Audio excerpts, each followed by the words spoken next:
यदि एक वस्तु का द्रव्यमान 4 गुना कर दिया जाए तथा वेग आधा कर दिया जाए तो संवेग क्या होगा। तो सबसे पहले हम लोग जानते हैं कि संवेग बराबर क्या होता है, संवेग बराबर मास इंटू वेलोसिटी,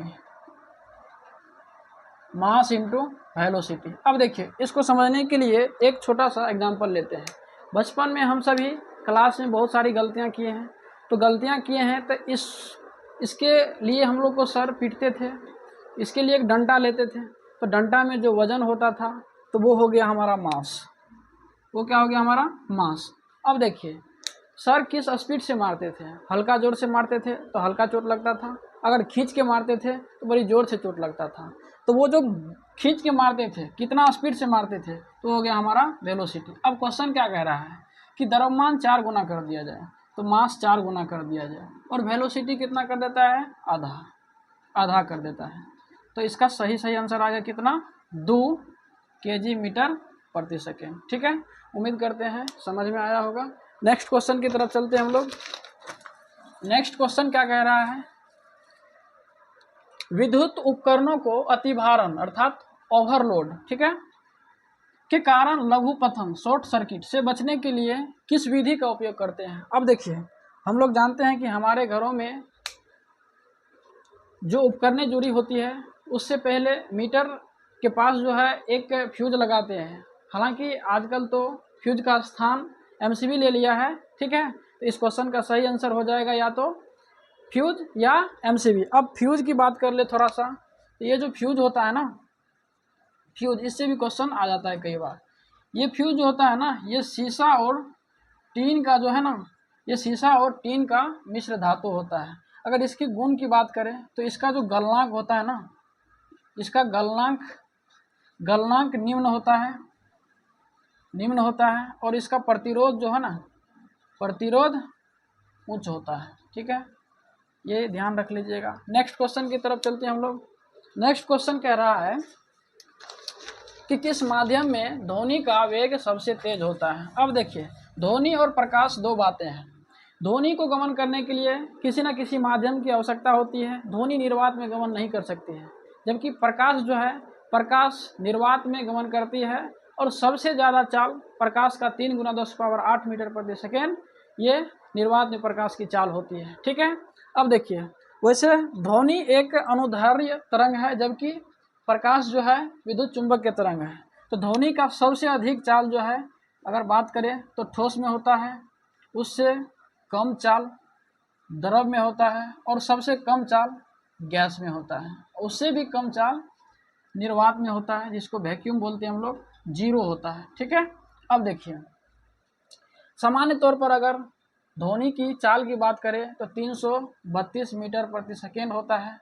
किस तापमान पर होता है तो 0 डिग्री सेल्सियस पर। यह भी बहुत इंपॉर्टेंट क्वेश्चन था। अब देखिए एक जगह पूछा हुआ है कि ये 332 मीटर प्रति सेकेंड जो ध्वनि का चाल होता है सामान्य तौर पर, यह किसने दिया था। तो कई किताबों में आंसर न्यूटन दिया हुआ है, जबकि गलत है। इसका 332 मीटर प्रति सेकेंड आंसर जो दिया है ये दिया था लाप्लास ने,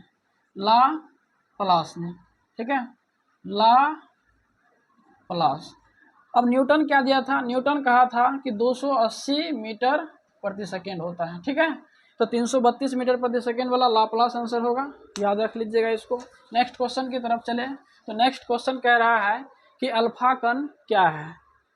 ये भी बहुत अच्छा क्वेश्चन है, बीपीएससी इसको 2 बार पूछ चुका है और बिहार पुलिस में आया हुआ क्वेश्चन है। अब देखिए अल्फा कण, जिस तरह से सामान्य तत्व का 3 मौलिक कण होता है, ठीक है, सामान्य तत्व का 3 मौलिक कण होता है, एक इलेक्ट्रॉन, दूसरा न्यूट्रॉन, तीसरा प्रोटॉन, ठीक उसी तरह से रेडियो एक्टिव तत्व का जो होता है ना, 3 जो है कण होता है, ठीक है। रेडियो एक्टिव तत्व का 3 कण होता है, एक अल्फा, दूसरा बीटा और तीसरा की बात करें हम लोग तो गामा। अब देखिए अल्फा कण क्या होता है, अल्फा कण जो होता है ना, हाइड्रोजन के द्रव्यमान का 4 गुना होता है।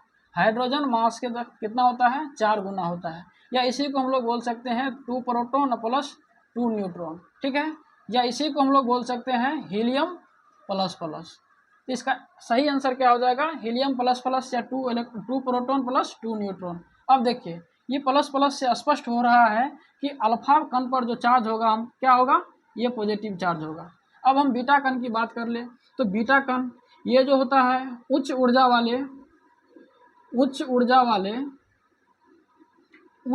वाले इलेक्ट्रॉन को बीटा कण कहते हैं। उच्च ऊर्जा वाले इलेक्ट्रॉन को बीटा कण कहते हैं। जब हम गामा कण की बात करें तो गामा कण ठीक है, इसका कोई द्रव्यमान नहीं होता है, लेकिन इसका विभेदीकरण सबसे ज़्यादा होता है। अगर हमारे डीएनए को कोई कण क्षति पहुंचाता है तो वो बीटा कण है। यहाँ से इस क्वेश्चन का आंसर याद रख लीजिएगा। सही आंसर क्या हो जाएगा इसका?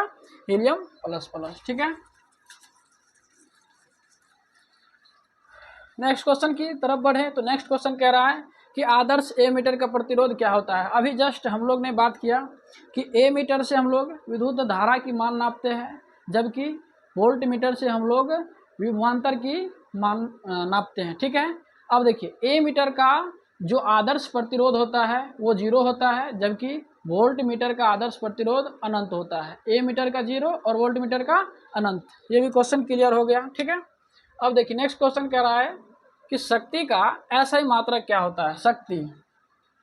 शक्ति की बात करें हम लोग तो शक्ति का ऐसा मात्रक वाट होता है, या इसी को हम लोग बोलते हैं जूल पर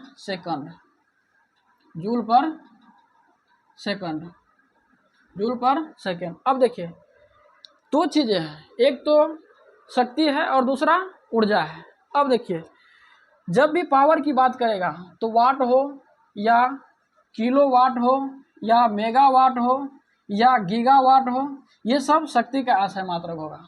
जब ऊर्जा की बात करेगा तो किलोवाट घंटा हो जाए, किलोवाट घंटा हो या किलोवाट दिवस हो, किलोवाट दिवस हो या वाट सेकेंड हो या फिर इलेक्ट्रॉन वोल्ट हो, ये सब ऊर्जा का मात्रक होता है। ठीक है, समझ में आ गया होगा। इसको देख लीजिएगा और बढ़िया से याद रख लीजिएगा ताकि कन्फ्यूजन क्रिएट ना हो एग्जाम हॉल में। अब नेक्स्ट क्वेश्चन की बात करें हम लोग, नेक्स्ट और लास्ट क्वेश्चन है कि विषुवत रेखा से ध्रुव की ओर बढ़ने पर जी का मान क्या होता है। सबसे पहले जी क्या है? एक गुरुत्वीय त्वरण है। जी क्या है? एक गुरुत्वीय त्वरण है। जी का मान कितना होता है? 9.8 मीटर प्रति सेकेंड स्क्वायर, या इसको राउंड फिगर में 10 मीटर प्रति सेकेंड स्क्वायर न्यूमेरिकल सॉल्व करने के लिए हम लोग इस्तेमाल कर लेते हैं। अब देखिए जी की बात करें हम लोग तो ये हमारा हो गया अर्थ बीचों बीच गुजरने वाली रेखा, विषुवत रेखा। ठीक है, अगर हम विषुवत रेखा से ऊपर की तरफ जाएंगे तो जी के मान में वृद्धि होगा। और ध्रुव पर, इसको बोलते हैं हम लोग ध्रुव पर जी का जो मान होता है सबसे ज़्यादा होता है। ठीक है, जी का मान ध्रुव पर सबसे ज़्यादा होता है। अगर पृथ्वी से ऊपर जाने की बात करें हम लोग तो पृथ्वी के ऊपर जाने पर जी का मान घटेगा। अगर हम पृथ्वी से नीचे जाएंगे फिर भी जी का मान क्या होगा? घटेगा। अगर हम पृथ्वी के केंद्र में बात करें जी का तो पृथ्वी के केंद्र में जी का मान 0 होता है। ठीक है, पृथ्वी के ऊपर जाए फिर भी जी का मान घटेगा, पृथ्वी के नीचे जाए फिर भी जी का मान घटेगा। पृथ्वी के केंद्र की बात करें तो जी का मान 0 होगा। सामान्य तौर पर जी का मान 9.8 या 10 मीटर प्रति सेकेंड स्क्वायर होता है। ठीक है, ध्रुव पर सबसे ज़्यादा जी का मान होता है। एक क्वेश्चन और, अगर पृथ्वी घूर्णन गति करना बंद कर दे तो जी का मान बढ़ेगा या घटेगा? तो इसका सही आंसर है कि जी का मान बढ़ जाएगा। ठीक है, तो ये हमारा लास्ट क्वेश्चन था। इसी के साथ आज का ये सेशन ख़त्म हुआ। आप लोग कमेंट करके अवश्य बताइएगा कि कहाँ गलतियाँ हुई है, क्या कमियाँ हैं, ताकि हम उसमें सुधार कर सकें और बेहतर से बेहतर क्वेश्चन और उसका विश्लेषण कर सकें। थैंक यू, आप लोग का विशेष आभार।